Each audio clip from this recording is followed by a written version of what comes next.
आज माछाको ग्रेभी पकाउँदैछु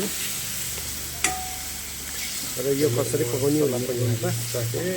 यसको लागि मैले चाहिँ अलिकति बेसन सुरुमा प्याज हालेँ होइन। अब मैले प्याज अलिकति खरिसकेपछि छालेर च्याप्पो तातो तातो गोलभेडा काटेको गोलभेडा हालेँ माछा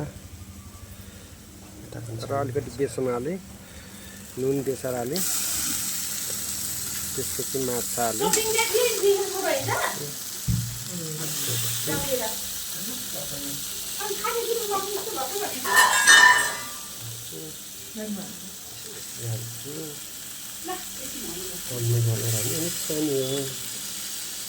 माछा हालिसकेपछि अलिकति चलाउँदैछु।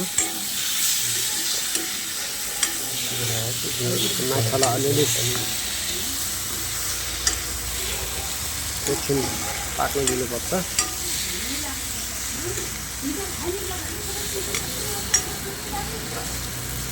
पाकिसकेपछि अलिअलि पाक्यो भने त्यो तातो गराउने अलिअलि नुन मसला लायो भने मजाले पानी हालिदिनु पर्छ। पछि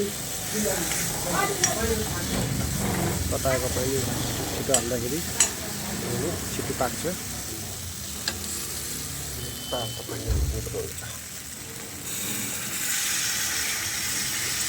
र मैले पानी हाल्दैछु, तताएको पानी हाल्दैछु। पाको त्यसपछि एकछिन पाक्न दिनुपर्छ। यति उम्लिसकेपछि माछा ग्रेभी ठिक हुन्छ।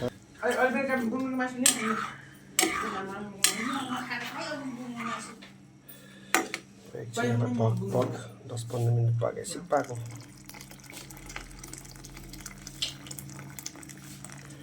धेरै गराउनु झोल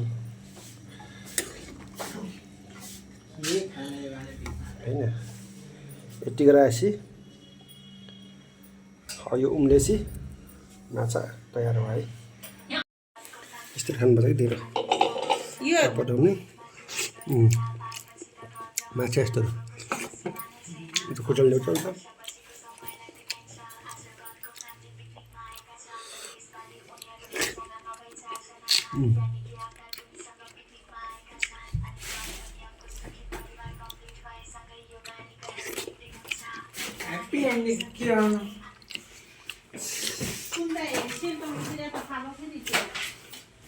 के गर्दै यताको भिडियोमा हारे आजकल छैन भिडियो गराएको कसो बनाउँछ नि भयो के गर्नु मान्छेले भक्ने नभएर दिनु लाग्यो। ओके